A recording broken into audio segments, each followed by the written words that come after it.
স্বপ্ন কারোর সাথে শেয়ার করতে নেই, যেটা মানুষ ঘুমিয়ে ঘুমিয়ে দেখে এটাও স্বপ্ন, আবার আরেকটা আছে যেটা মানুষকে ঘুমাতে দেয় না, ওইটাও স্বপ্ন, ওটার ভিশন বলে। এই দুইটার একটাও কারোর সাথে শেয়ার করতে নেই। এর কারণটা কি? কারণটা হচ্ছে স্বপ্নের ব্যাখ্যা যেমনটা করা হয় তেমনটাই হয়। আপনি একটা স্বপ্ন দেখলেন, একজনকে একটা বললেন, সে হুট করে একটা ব্যাখ্যা দিয়ে দিল, ওইটাই হয়ে যাবে। এটা আপনার জন্য ভয়ঙ্কর হয়ে যেতে পারে। এক লোক এসে মুহাম্মদ ইবনে সিরিনকে বলল যে আমি দেখলাম আমার ছেলে পানি খেতে খেতে পেটটা এত বড় হয়ে গেছে।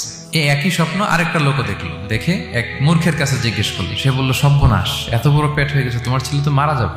ঠিকই কদিন পরে ছেলেটা মারা গেল। আর একই স্বপ্ন দেখে এই লোক মুহাম্মদ ইবনে সিরিনকে জিজ্ঞেস করেছিল, উনি বলেছেন যে তোমার ছেলে তো অনেক বড় আলেম হবে। ঠিক তাই হয়েছে, ওই ছেলে অনেক বড় আলেম হয়েছে। এই ভিশনও শেয়ার করা যাবে না কারোর সাথে। বিশাল বড় একটা কিছু প্রজেক্ট নিছেন, শুরু করার আগে আপনি বলে ফেলছেন, শেষ, আর এটা হবে না।